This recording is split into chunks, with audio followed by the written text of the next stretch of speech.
Good afternoon, BCom second year. Welcome back to the class of Marketing Management, विपणन प्रबंधन।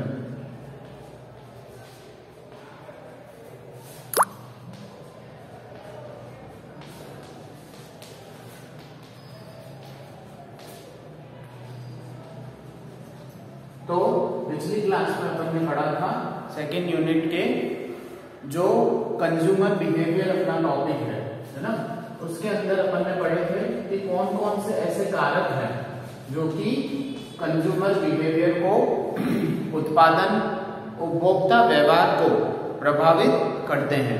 ठीक है, तो अपन ने 4 तरह के कारक पढ़े थे जो कि उपभोक्ता व्यवहार को प्रभावित करते हैं। ये कारक बहुत ही महत्वपूर्ण होते हैं, ये फैक्टर्स बहुत ही इंपॉर्टेंट होते हैं जो कि कंज्यूमर बिहेवियर को, उपभोक्ता व्यवहार को अफेक्ट करते हैं। ठीक है, तो अपन ने सेकेंड यूनिट में उसका नेचर पढ़ लिया है कंज्यूमर बिहेवियर का। ठीक है, उसका जो फैक्टर्स अफेक्टिंग कंज्यूमर बिहेवियर, ऐसे कारक पढ़ लिए जो कि उपभोक्ता व्यवहार को प्रभावित करते हैं। ठीक है, और आज हम पढ़ने जा रहे हैं importance of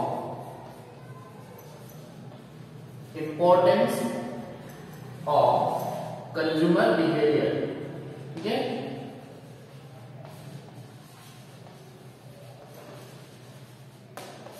importance of consumer behaviour, उपभोक्ता व्यवहार का महत्व। ठीक है, तो अब ऑर्गेनाइजेशन, जो संगठन है, उनके लिए उपभोक्ता व्यवहार का अध्ययन करना क्यों आवश्यक है। ठीक है, उसका क्या महत्व है और वो क्यों आवश्यक है कि उपभोक्ता व्यवहार का अध्ययन किया जाना चाहिए। ठीक है, तो जो उत्पाद या माल एवं वस्तु या प्रोडक्ट एंड सर्विसेज की जो डिस्ट्रीब्यूशन से रिलेटेड, ठीक है, या उनके क्रय विक्रय से रिलेटेड, ठीक है, उनके सेल परचेज से रिलेटेड जितने भी डिसीजंस होते हैं, ठीक है, उन डिसीजंस, उन नीतियां, ठीक है, वो जो नीतियां बनाई जाती है, जो पॉलिसीज बनाई जाती है for the sale and purchase of the goods and services, उन सभी नीतियों में, उन सभी पॉलिसीज में बहुत ही लाभदायक होता है उपभोक्ता व्यवहार का अध्ययन कर लेना। वो ऐसे कि सबसे पहला जैसे हम बात करते हैं कि मूल्य नीतियां,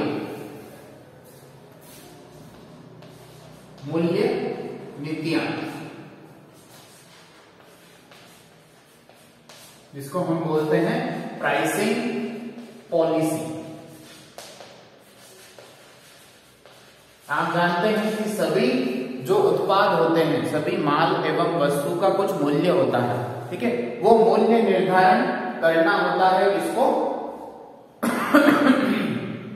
जो उत्पादन करता है उनको उनका मूल्य निर्धारण करना होता है। ठीक है, तो उसके लिए वो क्या बनाते हैं? मूल्य नीतियां बनाते हैं। ठीक है, प्राइसिंग पॉलिसीज बनाते हैं कि किस तरह से उस वस्तु का मूल्य निर्धारित किया जाए ताकि ज्यादा से ज्यादा लोग उस वस्तु को खरीद लें। ठीक है, तो उसका मूल्य इस प्रकार का होना चाहिए कि ज्यादा से ज्यादा लोग उस वस्तु को खरीद लें। तो अब कंज्यूमर बिहेवियर, उपभोक्ता व्यवहार का क्या महत्व है मूल्य नीतियां सुनिश्चित करने में। ठीक है, तो मूल्य संबंधी नीतियां और निर्णय भी उपभोक्ता व्यवहार से प्रभावित होते हैं। तो pricing policy is also affected by the consumer behaviour. यदि उपभोक्ता विवेकीय क्रय प्रेरणाओं से प्रभावित होकर वस्तुएं खरीदता है, मतलब कि यदि उपभोक्ता सोच समझकर, बहुत ही गहन चिंतन करने के बाद जो वस्तुएं खरीदता है, तो ये किसका भाग है? ये उपभोक्ता व्यवहार का भाग है। ठीक है, उसके अंदर हम पढ़ते हैं कि उपभोक्ता किस तरह से माल खरीद रहा है। यदि वो अपने विवेक से, बहुत ही सोच समझकर किसी वस्तु का वस्तु को खरीद रहा है, तो ऐसी वस्तुओं का मूल्य निर्धारण जो होना चाहिए, मूल्य होना चाहिए, वो कम रखा जाना चाहिए।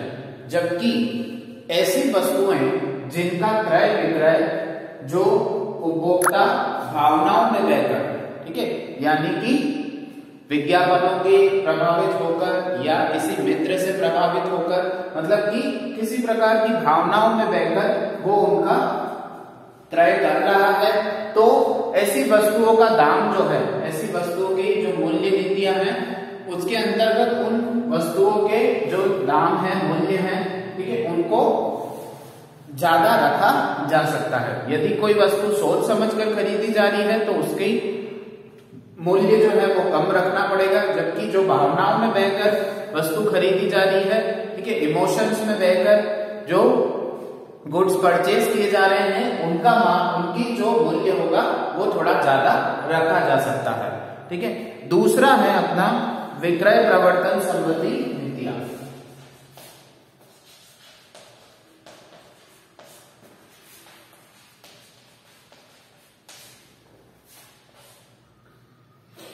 सेल्स प्रमोशन, जिसको इंग्लिश में बोलते हैं सेल्स प्रमोशन,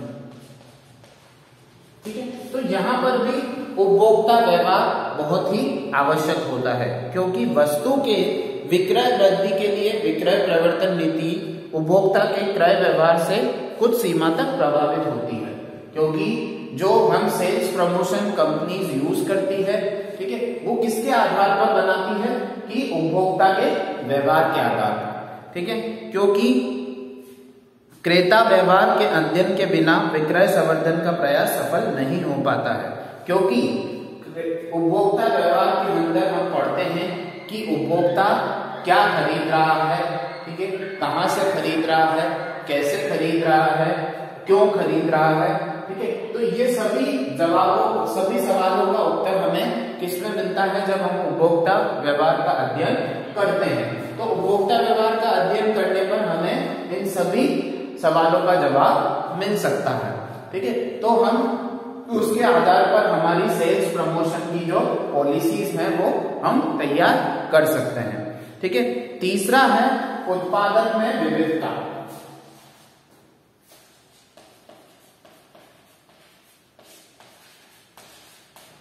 विविधता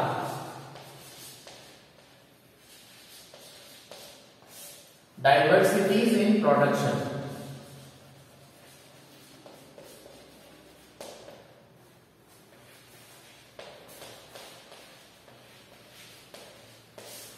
डाइवर्सिटीज इन प्रोडक्शन, तो यहां पर क्या है कि जो उत्पादन हो रहा है, ठीक है, उसमें हमेशा क्या करना पड़ता है, कुछ ना कुछ परिवर्तन करना बहुत ही आवश्यक है। तो आपके उत्पाद में निरंतर क्या करना पड़ता है, परिवर्तन करना पड़ता है, ठीक है। जैसे कि उपभोक्ता व्यवहार से हमें पता लगता है, ठीक है, उपभोक्ता व्यवहार जब हम पढ़ते हैं तो हमें पता लगता है कि कोई एक उपभोक्ता किसी भी वस्तु को का क्रय निर्णय से पहले उसकी कुछ विशेषताओं का ध्यान में रखता है, ठीक है। जैसे कि एक वस्तु है, वो उपभोक्ता उस वस्तु को उसके आकार को देखते हुए उस वस्तु को क्रय कर रहा है, ठीक है। तो ये हमें कैसे पता लगा है, ये हमें उपभोक्ता व्यवहार के अध्ययन करने से पता लगा है, ठीक है। We have understood this by studying the consumer behavior. If a consumer is purchasing a particular kind of goods, keeping in mind the shape of the goods, ठीक है, तो ये क्या है, एक उपभोक्ता व्यवहार का हिस्सा है।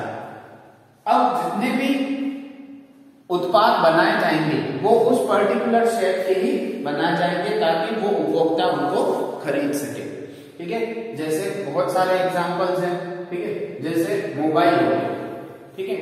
अब मोबाइल खरीदने जा रहे हैं, ठीक है, तो सभी क्या सोचते हैं, ज्यादातर उपभोक्ता क्या सोचते हैं, बहुत ज्यादा फीचर्स हो और उसकी जो साइज हो वो ज्यादा बड़ी नहीं है, ठीक है। अगर बहुत बड़ी साइज होगी तो वो पॉकेट में आ नहीं सकती है, ठीक है। तो ये क्या हो गया, उसका आकार, ठीक है। तो ये उपभोक्ता व्यवहार का एक हिस्सा है, कंज्यूमर बिहेवियर का हिस्सा है, जो कि वस्तु के आकार, ठीक है, जो प्रोडक्ट है उसके शेप के अनुसार जो उपभोक्ता व्यवहार किस तरह का व्यवहार कर रहा है और क्रय निर्णय कर रहा है, ठीक है। तो इसके अंतर्गत ये आता है कि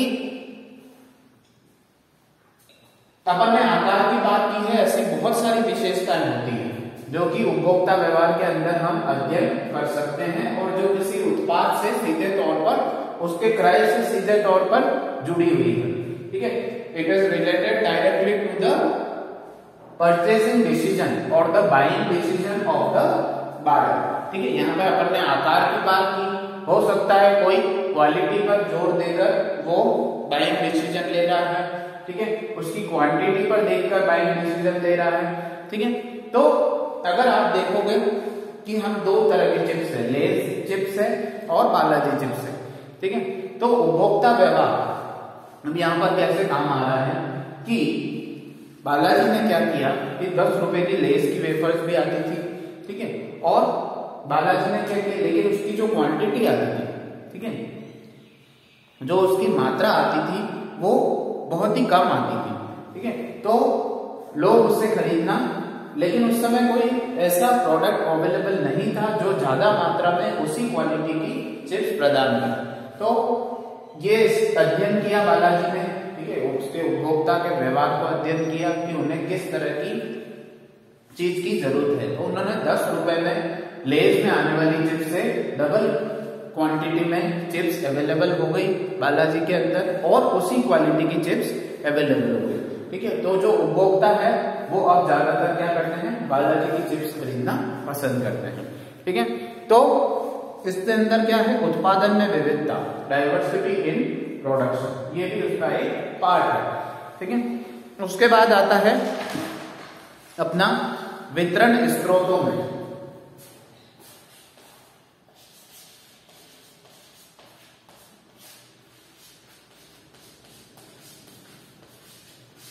वितरण स्रोतों संबंधित नीतियां।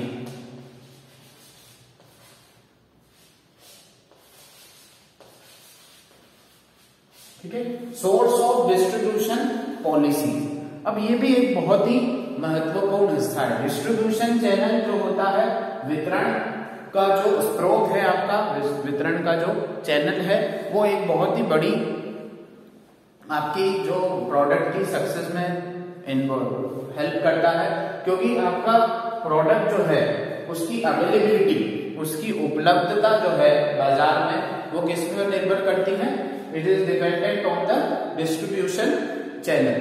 ठीक है, तो यदि कोई वस्तु कम कीमत पर खरीदी जा रही है तो इसके अंदर हम ये देख सकते हैं कि उपभोक्ता उस वस्तु पर कितना पैसा खर्च कर रहा है। ठीक है, यदि ऐसी वस्तुएं हैं, ठीक है, यदि ऐसे प्रोडक्ट हैं जो कि कम कीमत वाले प्रोडक्ट हैं, ठीक है, मतलब कि कम कीमत वाले लो प्राइस प्रोडक्ट हैं, तो उनकी जो वितरण स्रोत है, जो डिस्ट्रीब्यूशन चैनल जो है, वो बहुत ही सरल होना आवश्यक है। ठीक है, वो डिस्ट्रीब्यूशन चैनल ज्यादा कॉम्प्लेक्स और बड़ा नहीं होना चाहिए। ठीक है, तो मतलब ज्यादातर क्या होना चाहिए कि मैन्युफैक्चरर जो उत्पादन करता है उससे सीधे रिटेलर के पास जा रहा है या होलसेलर से रिटेलर के पास जा रहा है, तो उसमें जो वितरण का स्रोत है वो बहुत ज्यादा बड़ा होने की गुंजाइश नहीं है। ठीक है, क्योंकि वो जो वस्तुएं हैं वो हमेशा कम कीमत पर ही खरीदी जाएगी, और जैसे जैसे वितरण का स्रोत जो लंबा होता जाएगा और कॉम्प्लेक्स होता जाएगा, ठीक है, डिस्ट्रीब्यूशन चैनल जितना बड़ा होता जाएगा और कॉम्प्लेक्स होता जाएगा, उतनी प्राइस ऑफ द गुड्स, जो कि हर एक लेवल पे जो कमीशन जुड़ता है, ठीक है, और वो जो मूल्य में वृद्धि हो जाती है वो अंतिम पंक्ति के उपभोक्ता को ग्रहण करनी पड़ती है। ठीक है, तो जो कम कीमत में खरीदी जाने वाली चीज है वो हमेशा क्या होना चाहिए, उनका वितरण स्रोत जो होना चाहिए वो सिंपल होना चाहिए, आसान होना चाहिए। ठीक है, यदि कोई वस्तु विक्रय के बाद अच्छी सेवा की गारंटी के आधार पर, हाँ, दूसरा है कि अगर कोई वस्तु का क्रय विक्रय के बाद अच्छी सेवा, ठीक है, मतलब बहुत सारे ऐसे गुड्स होते हैं जिनको आफ्टर सेल सर्विस दी जानी चाहिए। ठीक है, मतलब कि क्रय होने के बाद उनको भी, क्रय होने के बाद भी उनके अंदर कुछ सुविधाएं दी जानी चाहिए। ठीक है, तो जो उपभोक्ता है वह यह सोचकर खरीद रहा है कि इस गुड्स की आफ्टर सेल सर्विस अच्छी है। ठीक है, इन उत्पादों की आफ्टर सेल सर्विस बहुत ही अच्छी है। तो अगर ये सोचा जा रहा है तो क्या करना पड़ेगा, उस हिसाब से वितरण के स्रोतों को चुनना पड़ेगा जो कि क्रय के बाद अच्छी सेवा प्रदान कर सके। जैसे आप बाइक खरीद रहे हैं, मोटरसाइकिल खरीद रहे हैं, एलईडी टेलीविजन खरीद रहे हैं, जिनके अंदर आफ्टर सेल सर्विस की रिक्वायरमेंट हो सकती है। ठीक है, व्हीकल्स हम ज्यादातर देखते हैं जिनके अंदर आफ्टर सेल्स, ठीक है, क्रय के बाद सेवा का बहुत ही महत्व रहता है। ठीक है, आफ्टर सेल सर्विस का बहुत ही महत्व रहता है। अगर आफ्टर सेल सर्विस इन उत्पादों में नहीं प्रदान की जाती है तो ये उत्पाद जो उपभोक्ता संतुष्ट नहीं होता है। तो सबसे आवश्यक है कि वितरण स्रोत चुनते वक्त हमें इस उपभोक्ता व्यवहार का ध्यान रखना है कि क्या क्रय के बाद जो सेवा प्रदान की जाती है उस गारंटी के आधार पर क्रय किया जा रहा है। ठीक है, बहुत सारे शोरूम्स होते हैं जहां पर बाइक मिल रही है। ठीक है, एक होंडा की बाइक हम बात करें तो उसके बहुत सारे शोरूम्स होते हैं जहां पर होंडा की बाइक मिल रही है, लेकिन उपभोक्ता कहां से खरीदना पसंद करेगा, जो होंडा का शोरूम अच्छी आफ्टर सेल सर्विस देगा उस होंडा के शोरूम से वो खरीदना। तो होंडा का शोरूम क्या हो गया, वो उपभोक्ता, वो वितरण का एक स्रोत है। तो उसके बारे में फैसला लेने में भी उपभोक्ता व्यवहार बहुत ही मदद कर सकता है। ठीक है, तो इस तरह से ये 4 महत्व है, मूल्य नीतियां, विक्रय परिवर्तन की नीतियां, उत्पादन में विविधता की नीतियां और वितरण स्रोतों से संबंधित नीतियां। इन सभी में उपभोक्ता व्यवहार जो है उपभोक्ता व्यवहार का अध्ययन बहुत ही महत्व रखता है। ओके, धन्यवाद।